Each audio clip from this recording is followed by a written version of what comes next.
Jay here, Stretford, Paddock. That's Joe Smith. This is the Paddock Podcast, and it's live. So that means you lot, yes, you lot, need to get involved in the chat and the comments. Joe, thanks for joining me. It's nice to finally get you on the channel. Thanks for having me on the channel. It's nice to be on a video with you today, Jay. Yes, it is. Well, I presume it is. I presume you're telling the truth. We'll see. We're going to get into lots of different topics. We're going to be talking about CR700. Yeah. Anthony Martial. Oh, poor Anthony Martial. Mctominay suspended for Newcastle. So what does that mean? And also, the obvious one, VAR. Yeah. The absolute disgrace that is VAR. The absolute festering pile of excrement that is video assisted referee. Something like that. Who cares what it stands for? All I know is that it stands for bad decisions, unfairness, ill-fated goals, ruled out shite. Yeah. And there's loads of things that annoy me about VAR. We'll get into that in a minute. I'm really pissed off, actually. Do you know what really annoys me, actually? Go on. Do you know last season when it was like, oh, we do offsides to the millimetre, and then everyone lost their mind, and then went, actually, we'll just do them less accurately. We'll just let people be offside now. Yeah. Like, they can't even make their mind up as to what VAR is for. Yeah. Is it to be accurate, or is it to just go, no, just play a picture and let the ref make his mind up? Well, he's already made his mind up. Yeah. This is why we have linesmen or fourth officials. This is why we have referees, because they watch the game. They get paid to watch the game. Very simple premise. They get paid to watch the game. If a foul happens, they blow the whistle. If they're offside, they blow the whistle. And now it's going, well, not only do they need to be there, they also need to have pictures. Yeah. Why are we even having a ref on the pitch then? Yeah. Like, we can't make our minds up whether we want it to be accurate or whether we want it to just be a laugh.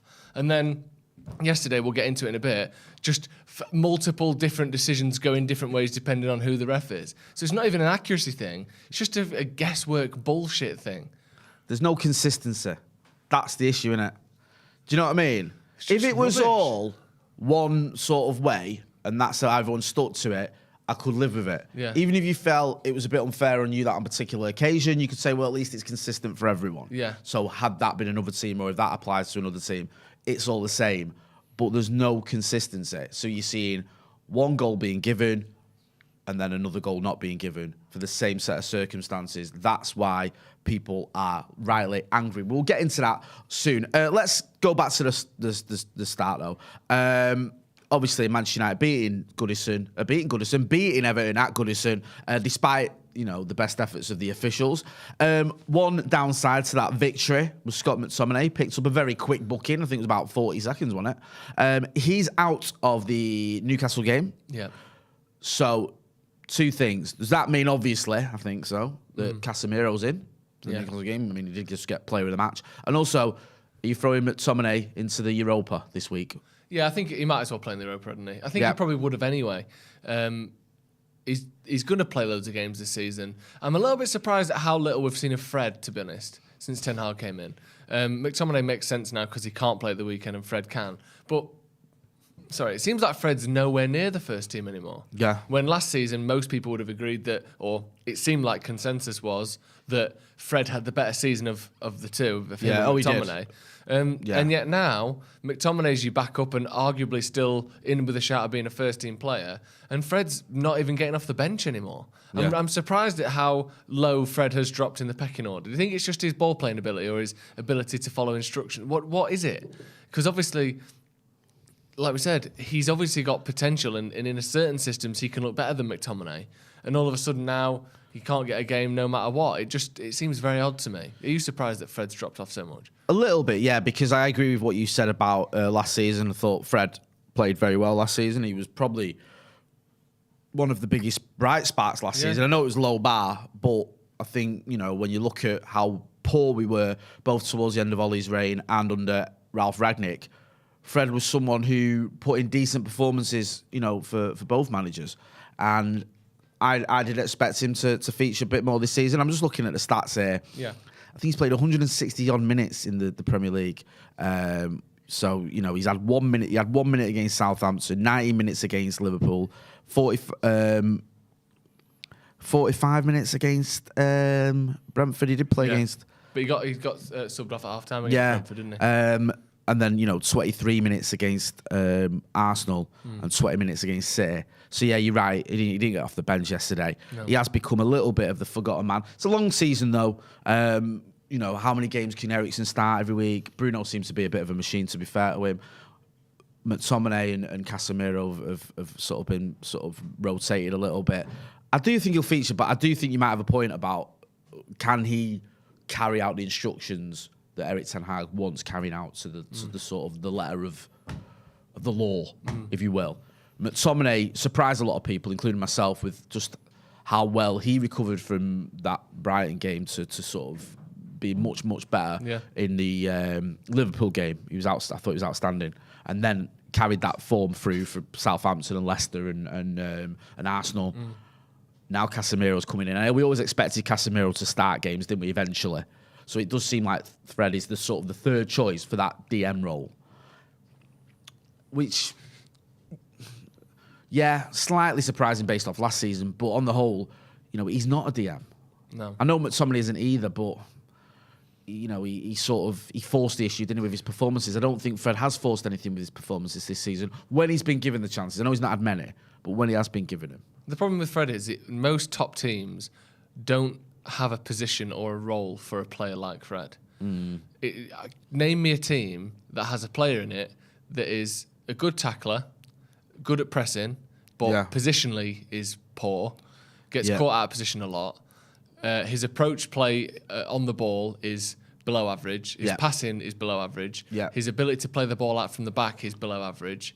He doesn't score goals. He doesn't really get assists.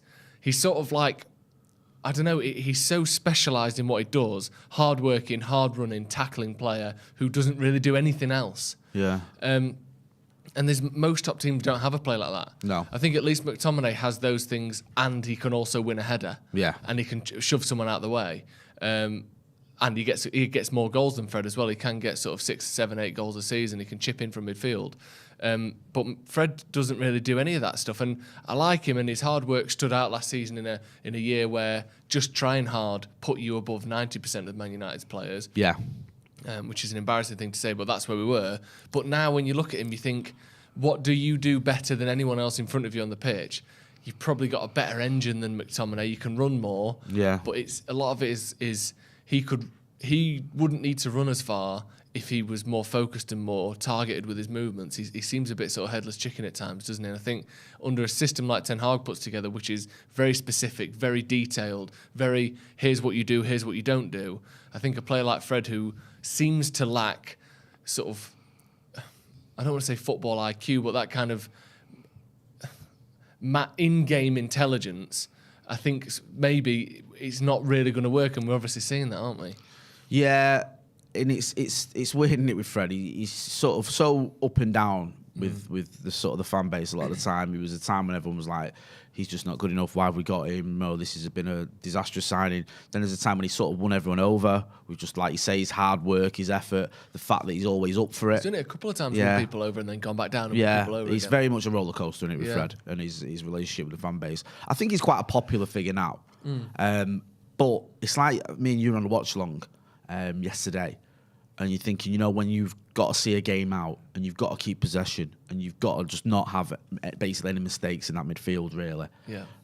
Can you trust him there? Can you bring him on for those last sort of 20 minutes and trust him to keep possession the way you want to?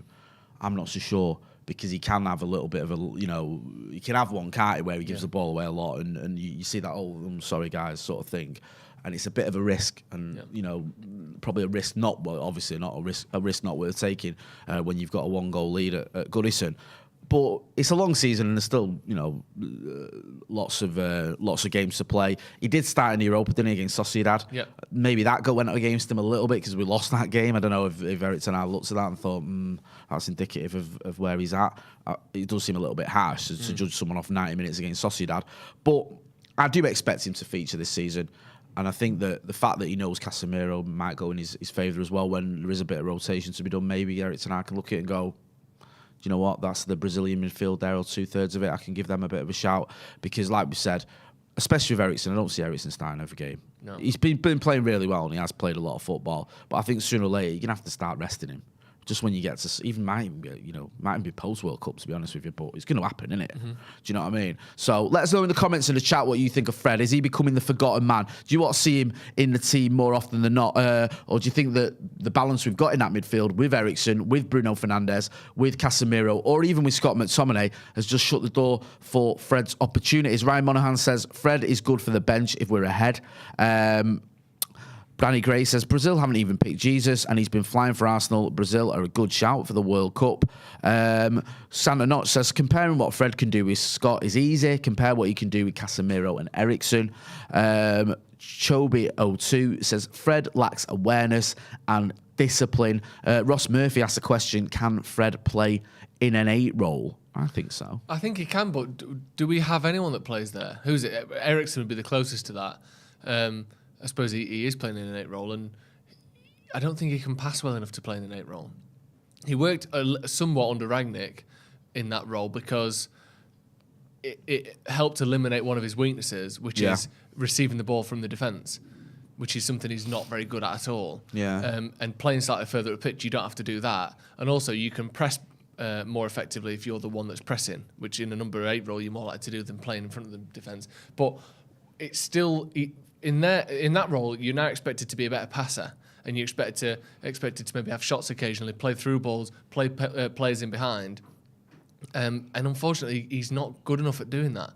He's not good enough consistently to do that. For me, when you compare him to like Bruno or Eriksen, who play more those sort of roles, I think he's got one half of a decent number 8, but not the other half. And I think we have got players who have got both of those things now. Yeah, no, I agree with what you're saying. Ollie Aston says, we're starting to play with more positional discipline. Probably wouldn't put Fred in.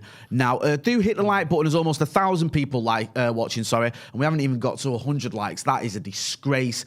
Hit that like button. Let's get to 500 likes on this video, yeah? Manchester United are flying. Hit that like button. You've got some messages for us, haven't you? I have, yeah. We're going to hear from our sponsor, Beer 52. Thank you very much for sponsoring the podcast. How does a free case of beer sound? To celebrate the beginning of the Ten Hag era at Manchester United, our good friends at Beer 52 are offering you a free case of 8 delicious beers from the Netherlands. Simply go to beer52.com/paddock and cover the mere £5.95 postage fee to get yourself a free case of Dutch beers now. Beer 52 is the biggest beer club in the world, and every single month they send a fantastic case of beers from a different part of the world to their members. And the Double Dutch case will take you on a trip around some of the Netherlands' finest craft independent breweries. Try a double IPA from 2 chefs at a stunning 7.5%, and De Molen's Op and Top, a beautifully easy-going pale ale. On the dark side this month, there is Daily Grind, a session stout by Mersutel. And if dark beer is not your thing, then you can opt for the light case instead. And included is the ever insightful Ferment magazine, tasty snacks, and after all of that, if you're still not satisfied, you can simply pause or cancel your subscription at any time. So that's beer52.com/paddock to get your free case of delicious beers. That is beer52.com/paddock. Thank you to Beer 52. Make sure you check out the link in the description as well. Let's talk about VAR, Jay. Let's get into this. Let's get into these bullshit. Very amateur referees. Nice, really nice. VAR. Yeah. That works in many ways. Yeah. Go on. Well, I was fuming yesterday. Yeah. And it took me a while to calm down because me and you were on the watch along. And I didn't speak for the last 10 minutes because I was convinced after Marcus's goal got disallowed, they were going to get a late equaliser. I thought it was going to be someone like Jordan Pickford in the 94th minute. Do you know what I mean? Just spooning one off the back of his head or something. Yeah. And I couldn't sort of get over it. I was like, I can't believe this has happened. This is so annoying. It's just VAR not doing its job. And the reason that I was so angry was because not just that Marcus's, for me, a perfectly good goal got disallowed. If that's the letter of the law, fair enough. If you go, right, if it touches your hand, and apparently this is the rules, right? Yeah. So if it touches your hand and it's accidental, and then you score, it's not a goal. It's disallowed. Yeah. If it touches your hand accidentally, and then you lay it off to someone who scores, that can count. apparently the rules are, and I think Laurie Whitwell tweeted about this. I just had that up on my phone there. Yeah, the goal scorer can't handball it, but he can pass it to someone, which sounds a bit of a nonsense. The issue is, with all that being said, right, which is fine, that's the rules, I get it. You might not agree with the rules, but at least if everyone's got a level playing field, you can understand it. We saw Michail Antonio have a goal earlier that day where his handball was far more flagrant. And you can literally see it on the background there, look. Yeah, look like, it was a much bigger handball, if you will, than the one that Marcus Rashford did. And his goal stood. And we've also, you got a picture there of, I think it's Gabriel, it hit his hand, there's no penalty. There's no consistency there. Yeah. So if you were going, right, well, these are the rules, so you might not like it, and it might have robbed Marcus of what should have been a goal, but those are the rules. I get it. I'll understand it. But what we're seeing is these rules not being enforced in some games and being enforced in others. Now, if you've got a referee on a pitch, I can get it if he misses things. He's only human. There's a lot going on. If he doesn't see something, he doesn't see it. You know what I mean? That's been happening since the dawn of time when it comes to football. However, if you've got a guy watching a video and he sees that and he sees a replay and he sees another replay and he goes over and over and over it, and then he goes, in one game, yeah, I'm going to give it. And in another game, you've got another referee goes, actually, that's not a goal because he's handballed it. That's the problem. That's where people get the backs up, because there's just no consistency.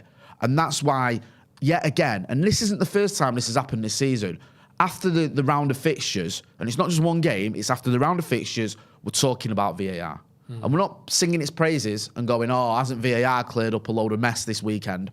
Has that ever happened? No. So this is like the Brexit of football decisions, VAR. Yeah. It's like people say, oh, it's not the policy, it's not the system, it's the people using it. But it's always going to be people using it. Yeah. Unless we invent another machine that controls VAR to make VAR work perfectly, then there's always going to be a person in a control room double checking the video assisted referee. Like, it's only a video assistant. There's still a referee that's looking at it. Yeah. Do you know what I mean? There's always a human element to this. Yeah, of course. So you can't say it's not the system. It's not the system. It's the way it's being implemented. Well, there's always going to be a person that can then make a mistake on the video they're seeing. So those two things are permanently intertwined. So you can't take that away as like, oh, it's just the way it's being used. That is VAR. That is what the system is. Yeah. So yes, there's a person that's interpreting it badly, but that's always going to be the case until we get to a point where the whole thing is automated. And the ref just gets a thing on his wrist, like he does with the ball going over the line. Hawkeye. Goal or no goal. Did it touch his hand a fraction of a centimetre for half a second or a millisecond? Yes or no? And if it did, it's no goal. If it didn't, it's not. But until then, we're going to get situations like this where Michail Antonio handballs it much more blatantly than Marcus Rashford did, and the goal is given. And then 4 hours later, Marcus Rashford, the ball flicks against his arm in a much more accidental, less obvious, hands in a natural position way, and the goal isn't given. And it's this whole, and I'm sick of that. Like, well, once they sort it, it'll be all right. What? When are they going to sort it? Yeah. What they're waiting for? We've had 6 years of football where the experience of being a fan has got worse because of a supposed benefit to the game.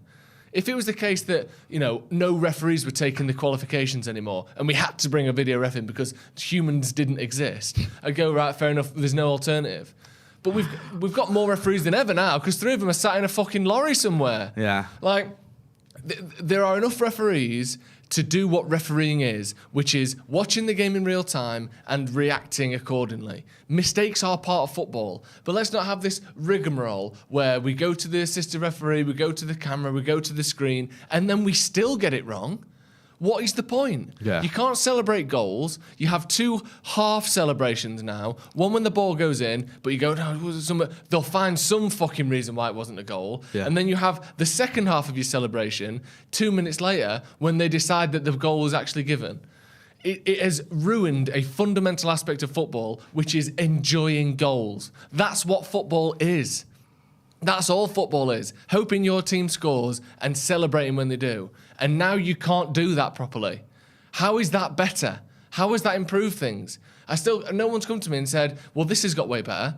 There's still mistakes. It's still shit. There's no difference, except now good goals like that are being disallowed for no reason. And also, Sorry to keep going on. Go on. But the idea that you can have one set of handball rules for goals and one set of handball rules for defending. Handball is handball. The reason the handball rule exists is to stop people purposely using their hand to get the ball in a position they want it to be. If it's accidental, it shouldn't be handball, regardless of who it is, whether it's in front of goal, whether you were the last person to touch it. You're adding nuance and sort of thought and layers to what is a fundamental rule of the game. Don't fucking use your hands. And if you do, it's a foul. If you do it on purpose, it's a foul. How can it be that you're allowed to handball it as long as you pass it before the ball goes in? You can handball it then, but if it's you that handballs it and then you score, then that's no goal. That doesn't make any sense. The whole thing is fundamentally shit, and it's not made football any better. Tell me one way it's made football better. Honestly. No, as in, I mean... Refs are slightly less embarrassed less often. Who cares? I hate... The one thing that I hate about VAR is, like you were saying there earlier, about the sort of diluting the celebration. And there's loads of comments in that, and we've got a poll. Have we got a poll there? Sorry, I can't see... Would you ask VAR is the poll, straight in already, 55% saying yes. So that's on our, you can see that in the chat. I go back to sort of, I remember a few years ago when we beat Chelsea 4-0. And VAR had come in and there was these things of every goal was being checked and all that. I remember Marcus had scored, I think he scored a goal. It might have been his second goal that day, I can't remember. But he scored one goal where he was through and he was easily onside. But I remember holding back my celebrations. I thought he might be offside. Do you know what I mean? Yeah. And I didn't want to look like a proper knob going berserk. Not that, like a knob celebrating a goal, but I was sort of waiting for always the VAR. Yeah, you don't want to feel destroyed by it. And then when I looked back, when I got home and the replay and everything, I realised he was well onside. There wasn't even but at the time, because you're at the game and you know what I mean, you haven't got the benefit of a replay or whatever. I just remember thinking, this is just spoiling the enjoyment. It's making you not celebrate goals like the way you should. You celebrating some goals that are then being disallowed. And when we all laughed, didn't we, at the City one, wasn't it, in the Champions League against Spurs? Yeah. Do you know what I mean? When they were all going berserk and they thought, and it is funny because it's City. But when that's going on and you're thinking, is this what football's about now? We just sort of, wrecking the enjoyment factor of it. Are we just creating controversy where you don't need it? And we've seen it a few times this season. It wasn't that long ago. Was it the Chelsea game at Stamford Bridge where... Was it West Ham? The goal that was disallowed for the foul on the goalkeeper. Yeah. Loads of controversy there and people arguing about it. Me and Ethan, producer Ethan, who's a Newcastle fan, we were talking about, was it the goal, Ethan, you were talking this morning? Which goal was it? The goal you said someone pushed someone? Willock, yeah. Willock got pushed into the goalkeeper or something and a goal got disallowed because of that. Just more every week there's controversy. There's the point I'm getting to. There's always something because of VAR where you're going, oh, that's not right, or that's inconsistent, or the referee, or they've got that one wrong. And if it was just the ref on the pitch, you could understand it. Yeah. And you could go, he missed it, or he didn't see it, or do you know what I mean? He hasn't got the benefit of 75 replays. But we're not seeing that. We're seeing someone like you saying a truck who has got replays, who has got this ability. We saw it not long ago. Was it the Van Dijk foul? In the Merseyside derby, studs on someone's leg, not red card. And then you go forward to the North London derby, I think it was. Yeah, Emerson Royal, a foul. Almost identical scenario. Studs on someone's leg, red card. What's going on there? These are the decisions where you go, well, why is VAR stepping in and going, that's a red card, and not stepping in on that one, or whatever? Do you know what I mean? That is the issue I've got with it. There's two issues. There's the celebration factor, it's ruining it, and there's also the inconsistency. And little things that annoy me with VAR just really wind me up. And it's like the whole, slowing it down as well. When you're watching it and let's slow it down, this angle and that angle, and slowing it down. Do you know what I mean? Frame by frame by frame. Yeah, I don't that makes it look worse. Just watch it. Yeah. Watch it in real time. Because you're a ref, watch it in real time and make your decision there. Yeah. Is that a foul? I don't think that we can underestimate how important it is that we are losing that ability to celebrate a goal. Because obviously winning titles is great, and you look back on trophies and you look back on the sort of numbers in the bank account of a club of Man City may well have won a Champions League. If that Sterling goal wasn't ruled out, they may well have won that year. Yeah. Obviously, Liverpool beat Tottenham in the final. But more than what trophies you've won, it's the memories of goals. It's the celebrations, the sort of the peaks, the excitement, the explosion inside you when a goal goes in. That is a better feeling. That is a more sort of aggressive happiness than you get, going through the trophy room on the Man United tour. Do you know what I mean? Yeah. Like, the individual moment of a goal going in is what football is. That's the whole point of it. It's meant to be something that is enjoyed. It's not meant to be a mathematical equation that, relies on minute upon minute of review and analysis and checks and this and that. It's meant to be goals going in the back of the net, celebrating them, and then whoever wins, that's your weekend I'll tell you now for as the well. rest of the day. It's not about like maths. No. And that's what VAR brings it to. 99 doesn't happen with VAR. I'll tell you why. Not that Teddy's offside. Teddy scores his equaliser, and then we go to VAR, and we spend 10 minutes with lines going over, is he onside and is he not? Yeah. And then we may come to the conclusion he's onside. But by that 10-minute time it's taken for him to look at it about 1,500 times since the Champions League final, and we saw what they did with Liverpool and Real Madrid in the Champions League final when they were checking the goal last season. The momentum's gone, and you ain't getting Ollie's winner. No. Do you know what I mean? It goes to extra time. That 30 seconds to 2 minutes. Where they're shell shots. We're just flooding on them again. They're shell shots. You get the next corner. Panicking, and we get the next corner That's and what I'm score. saying. Sammy Kafur's on the floor crying his eyes out, and I'm buzzing. Yeah. You don't know how these things affect football matches, but stopping them, slowing them down, replaying them. Like, I think yesterday, one of the big reasons United gave away so much pressure in the last 10 minutes is because that goal was disallowed. It ended up feeling like Everton have scored. Do you know what I mean? It's gone from basically 3-1, which is what it was when Rashford put the ball in the back of the net, to essentially 3-2. Because it's back to one goal again. We've had a good goal, and actually now it's back to one goal in the league. Yeah. It felt like Everton had scored, not we'd had one ruled out. Yeah. And that changes momentum of games. Like I said, if anyone has anything that you think VAR has improved or made better or more enjoyable about football, let me know. Because I'm yet to see it. This theoretical improvement on accuracy is absolutely irrelevant in comparison to how much it makes football less enjoyable. The crucial moments of football are becoming less enjoyable because of VAR. That is not worth, draw the line on, it was offside. Not worth it. No. Not worth the accuracy for me. I'd rather mistakes and fun than accuracy and just sterile shit. No, I agree. I'll get into some of the comments. Loads of comments in this, as you'd expect. Juan Martinez, who's been a member of the Academy for 23 months, says VAR is working as intended. There's precedents for refs making calls to benefit the TV narrative. Watch Untold Operation Flagrant Foul. Also in the super chat, Happy says, maybe because nowadays the money factor is bigger. Great to see you lads up the paddock. Juan Martinez also says that thing he said he's on Netflix. Abhinav Kanagat, who's been a member of the Academy for 18 months, says, agree with almost everything you're saying, but like in cricket, given a little more time, it should become less intrusive and more accurate, hopefully. The weird thing with that is, though, after the Euros, everyone was all right with VAR. The way the Euros dealt with... the way VAR was implemented in the Euros was actually quite quick. You know, when you're watching it, they made decisions swiftly, and there wasn't really any drama. Because people are like, okay, they've made a decision, they've done it like within 30 seconds. Yeah. You've not stopped the game for 5 minutes while everyone debates and cools down and then loses momentum. It's like, that's the decision, we've checked it, yep, go. And then we went back into the Premier League and it was like all that went out the window. And we had these 5-minute sort of, decisions or whatever it was, where it took ages. And it's like, that is another annoying factor as well. It's not just the fact, the inconsistency. It's not just like you say with the mathematics and all that. It's just the length of time it takes. Do you know what I mean? It's taking so long to come up with these decisions. And in some cases, you're coming up with a decision, you're not even overturning anything. You're just taking ages to go, yeah, okay. Well, that's the thing with like you mentioned with the 99 final. They would have looked at Teddy Sheringham. He's onside. Yeah. Let's take 90 seconds to look at it. Yeah, goal allowed. We all celebrate again. Brilliant.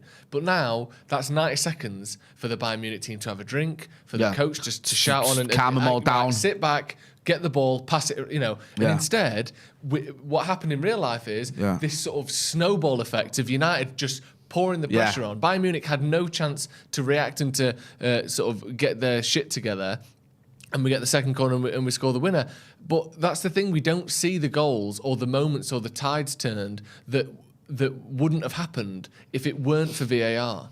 Like I'm saying yesterday, I think United would have been much more comfortable in that game if Rashford's goal hadn't been ruled out. Amar Vich says, they have got the offsides right. Mistakes are not fun when Drogba was offside and won the league at OT, was it? Listen, you can go back to Porto as well. You know, Paul Scholes was onside and it was given as offside. Yeah. You know, that would have, VAR. Yeah, and I think if Darren Fletcher wouldn't have been suspended in 2010. Yeah, VAR would have looked at that. It's not a foul. Do you know what I mean? But honestly, even listing the ones where we've literally may well have lost out on Champions Leagues, I'd still prefer that. Yeah. Give me that any day, where we're talking about wrong decisions, where, these things happen against Man United. I know that when there's no VAR, sometimes you get it, sometimes you don't. And this whole thing of it evens out over a season, I don't even agree with that. Sometimes you lose the league or you lose the Champions League because of a bad decision and you never get the repayment of that decision later on in the season. Sometimes you just have a bad season and it's unfair. But I'd still prefer that over this one element of the sport being overly analytical on the rest of the game is players making mistakes constantly, managers making mistakes constantly, weather changing, everything's changeable, and then all of a sudden you've got this organic flowing football experience, and then one element of the sport, the reffing, is like there's a robot refereeing these humans. Yeah. Why is this part of the sport held to such a high standard? We might as well just watch games of FIFA. Yeah. Where every decision is automated and the players are automated and there's never a mistake and every pass is an A button and the ball goes to the player you want it to. Because it's just adding an unnecessary element of statistical accuracy to a game that isn't meant to be like that. No. It's meant to be kick the ball around, try and get it in the back of the net. Yeah. And then we're going, right, let's get the laser eye out like you saw it as well, didn't you? Dealers. Last season was it City at Everton? Was it Laporte with his handball? Yeah. And that got analysed, and is it his sleeve, and is it this, and then and then Lampard saying, I think they admit they got it wrong or whatever, or there was one where they got it wrong. I think there's happened with us. Was it Sheffield United one where De Gea got bullied out of the way, and then they sort of admitted that the goal shouldn't have stood, and the goal for Martial should have stood. That there was, and you think like that cost us the game, and it's like you can't even implement these things. This is meant to be so scientific. And it's just not. It's almost like you're making it up as you go along. Mid-Toker Marius says it would be better if each team was able to call for 1 or 2 VAR during the game if they feel the ref made a wrong decision. Ross Murphy, who's been a member of the academy for 26 months and also does all our he monitors all our social, all the comments for us. What's the word I'm looking for? Moderator, thank you. He moderates and I couldn't remember the word. Yeah. I said monitors, didn't I? Sorry. He says, if we get rid of VAR, then it would back to football managers whining in press conferences. I feel like we need former footballers working VAR. I don't know about that, Ross. You've seen some of the former footballers on social media and some of the comments they come out with. Yeah, exactly. The analysis of former footballers. In the studio, it's always, no, I think that should have been a penalty. No, that wasn't ever a penalty. All right, which one of them two are you putting in the box? Probably just imagine the sort of former footballer that would volunteer to now be a ref. The absolute, it's all about me football, isn't it? Steven Gerrard, something like that. Michael Owen. Straight in the booth. Do you know what I mean? He would. And you're going, oh yeah, we should get former humans to do it rather than former footballers because this is no better. I don't know. Just fucking get rid of it. The Dash says United want to bring Howard Webb back so they can win trophies again. This is one of the biggest myths in football, the Howard Webb thing. Yeah. He was never Mr. Pro Manchester United. And certainly when he got accused of it, it worked the other way, that he was very anti-United. Some of the decisions Howard Webb gave, especially after Fergie's side, were absolutely shocking. Yeah. Honestly, I just think that people got carried away. It was like the sort of the birth of the memes and all that, wasn't it? So you had him in a United top doing the rounds and everyone loved all that. Do you know what they should do? I thought it was a load of nonsense. Do you know what they should do? Sell all the VAR equipment to whatever, the Championship or whenever that's going to get implemented there. Yeah. And spend that money that we spend every year on VAR, on the cameras, on the licenses, on the lines, on the technology, all that. Give that to the refs. Pay refs more money. Right. Make refs... I know, obviously, this is a ridiculous amount of money that is well above anyone that I know. Yeah. Give refs 200 grand a year. Right. Make them... You become a ref and you're fucking well off. Yeah. I know they earn good money now, but make them earn really good money. Yeah. 200 grand a year is a 52th of what Marcus Rashford earns in a year. Do you know what I mean? That's what he earns in a week. Give that to a ref for a year, And in 10 years' time, you will see the standard of refereeing go up massively. Do you know what we did with like St James's Park? And then we won the Euros at the under-19s, we won the World Cup at the under-17s. And then what do you know? We're in a World Cup semi-final. We're in a World Cup Euros final because he invested in the future and the sort of the grassroots version of that thing. Yeah. Do that with refereeing. Don't just add robo-ref to come save these shit refs. Do you know what I mean? Oh, we're no good, we keep making mistakes. Robo-ref to the rescue, where we draw lines on the pitch for you. Robo-ref says no goal. Thanks, Robo-ref. Why is that the way out? Make refs better. No, let's save them with a robotic superhero ref. VAR, thanks. You've saved the city again. It's fucking shit. How is that? Make refs be better at reffing.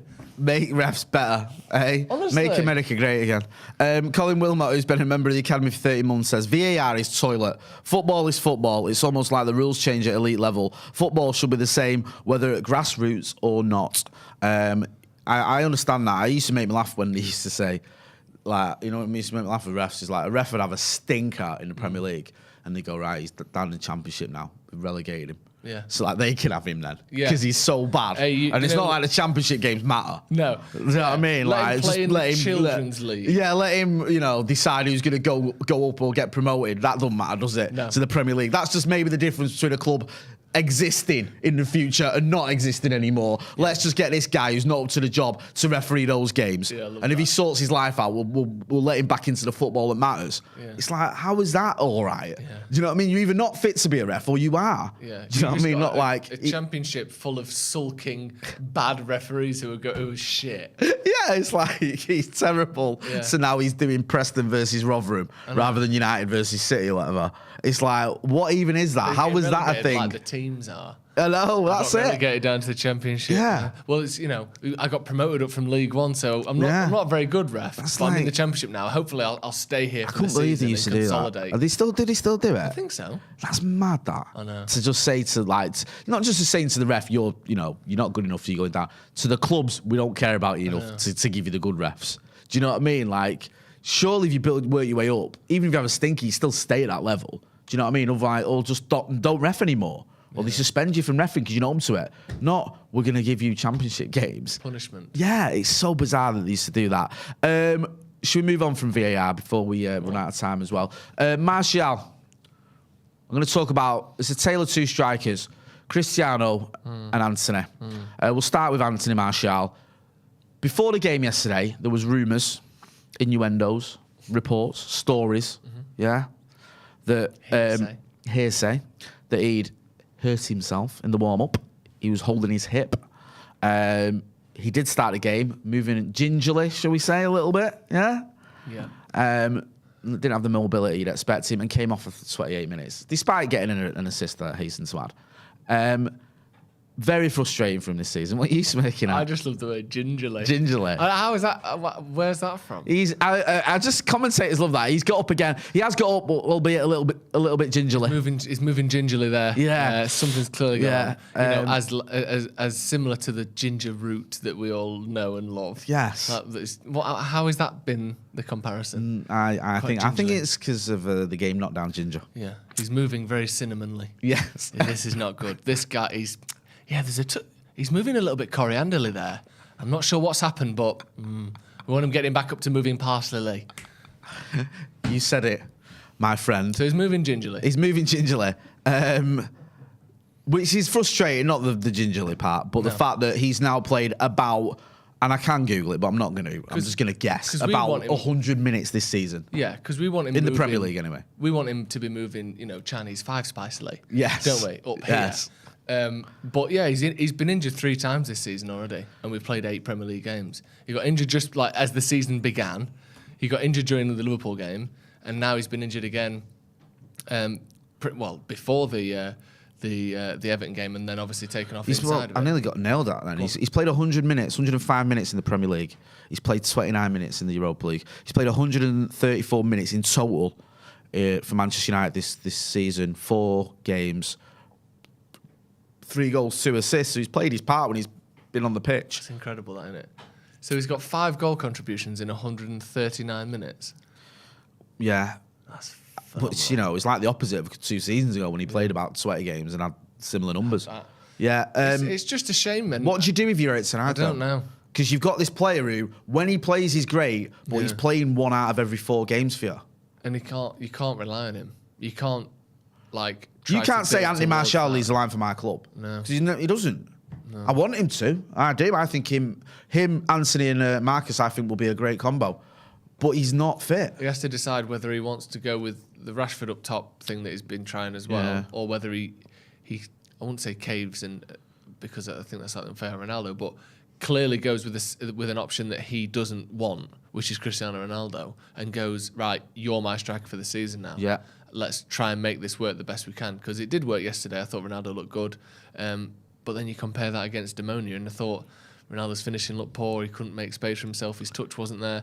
So he's got a difficult situation now. He needs to have a word with Martial, and obviously not say don't get injured, but to say we need to do something different here, because this is the work. He's never been this unfit or this injury prone. He always had an injury in him, or 2 weeks here or there, and a couple of games missed here and there, but not like he just can't play anymore. Like he's physically fallen apart. Do you think the last 2 years of not playing much football, and then now expecting to play this sort of really high pressing, high intensity stuff under Ten Hag, you think his body's just going, I can't deal with this at the moment? Possibly. It is weird that he's been injured so much so early. So many different little injuries as well. It's not like if he'd had one injury, like the Atletico game where he picked that up, and that's what's carried him through all this time, then you say, okay. But it does feel like a little bit of a, it's one thing, then it's another. Just looking back here, do you know what I mean? I mean, he's missed a few games, but he doesn't seem to miss long periods. No. Looking over his injury record over the last I've got it about the last 3 or 4 years here. It's like 7 days here, 2 days here, 3 days here, 3 days here. 14 days was a couple of seasons ago. 9 days, 6 days, 1 day, 2 days, 2 days. Yeah. So he's not a guy who's like, like Pogba would miss 2 months, wouldn't he? Yeah. He'd miss all 3 months. Or like Harry Kane. Yeah, where he'd be out for, say Chunks. From, January to March or whatever, and you're like, we need him, and we've missed him for the business bit of the season. Whereas with Anthony Martial, it's just these little niggles almost, but they've just been so frequent this season, and I really do feel for Eric Ten Hag. I'm getting some of the comments, then we'll move on to Cristiano Ronaldo. Ichilanga, welcome to the Academy. Thanks for your support. He's also put a super chat in saying, why does TMA work so well for rugby, but VAR is cat? Because rugby and cricket and tennis, the sports where it works so well, they're turn-based games.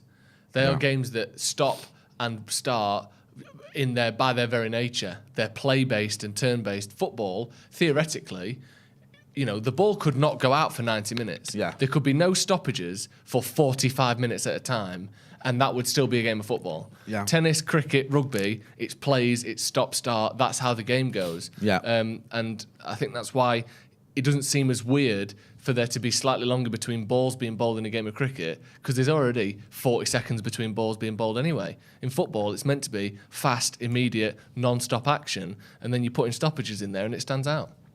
Yeah, no, that makes a lot of sense. Some people just getting into the sort of the comments about Martial. Kyle Begg says Martial's made of glass. Key Buckley says Achilles is a career ender. Montan R6 says we'll have to start calling him Sick Note. Listen, it's unfortunate what's happening with Anthony Martial. Hopefully we can get a bit of consistency from him in terms of his availability. Ronaldo obviously steps up at the weekend. 700 goals, club goals now. Too many. It's too many, isn't it? Stop it. I think they should take a few off him. Really? Yeah, because when you think of some of the great strikers, like Ruud van Nistelrooy or Louis Saha, can't you just give 100 goals to both of them? Give Louis Saha 100 goals. That's fair. Do you know what I mean? Give Marcus Rashford 50 goals. Why? Do you know like when one of your mates win the lottery and everyone's like, you've won fucking 300 million quid, you're not going to give me $1 million?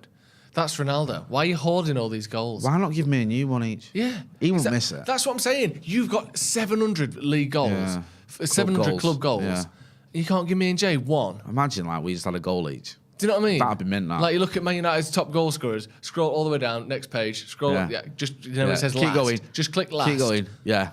Joe Smith, Jay Motti, one each. When? Don't matter. Yeah. Imagine that. What game was it? I can't remember now. I think it was against Blackburn in 2001. Imagine that. We got given one of Ronaldo's goals. That would be mint, that wouldn't it? And why it's don't like we do us that? and Josh Harrop in the same like little bracket there. People always say like we don't need billionaires. Let's not have billionaires. Jeff Bezos is worth 200 billion quid. Yeah. Give some to charity. Ronaldo, you've got 800 goals, including internationals. Yeah. Give a few away. Can't you give one of them goals to charity? Yeah. You don't think someone at Make-A-Wish Foundation would like to have a hat-trick for Manchester United? Give them the one against Tottenham last season. Do you know what I mean? With all that being said, James Barry says, change VAR to manager having 3 chances to appeal decision in a game. Who's your Wally of the week? My Wally of the week. I mean, it'd be silly not to go with VAR now, wouldn't it? Yeah. After the whole scenario yesterday. So I'm going to go VAR, just making football less enjoyable. And I can't, if that is the tagline for VAR, I can't see a reason to keep it. Making football less enjoyable. Making football less enjoyable. Yeah, I get that. Not to make it political. Yeah, not to make it political. I just feel to go with Suella Braverman, the new Home Secretary, is already making Priti Patel You got a look secretary good. at your house? I've got a couple. Home Secretary? Yeah. Fucking Do you know what I mean? Just does me filing and that. Just at the front door, Answers answering the phone. Do you know what I mean? Yeah. Hello, mum again, what is Jay. household? Yeah. 01614444122. Just broadcast my number to everyone. Have you got a home phone? Yeah. Do you know what? Did I say what happened? No. I got a phone call from this landline, right? My missus on the phone. So I said to her, was chatting and that, and I went, whose phone are you on, by the way? Where are you? She went, I'm at home. And I was like, on what phone? She was like, our landline. Nah. We'd lived in the house for 2 years, and I didn't know we had a landline. It was on top of the washing machine. It speaks volumes, doesn't it? Oh, Tells you, like, Jay. not You're a noticed. modern man. I know I am. I do washing and that. Yeah, really. But yeah, she thought that was hilarious. That I didn't start even know we had a landline. Picking the phone up. Why won't the washing machine start? What's going on here? Just ringing. I can't hear it washing. I was like, whose house are you at? Hey, who's this number? Do you think I don't know? Put him on now. Put him on now. Shut up. Put him on. He's like, what are you on about, you idiot? It's our phone. Your own phone. Yeah. Right, Gets a grip. So why are you putting your Home Secretary into the Wally of the Week? The worst idea in a whole plethora of poor Tory ideas is to make cannabis a Class A drug, and that's the latest suggestion she's made. It's an idea that is mad that Liz Truss has said, "No, we're not doing that." Really? That's how bad it is. Even she's gone, "Nah, forget that." And it's not very often that a prime minister overrules the Home Secretary, especially not a new one. But they're just going, "Yeah, ignore that nonsense. We ain't doing that." Can you imagine not locking up people for having a bit of weed on them?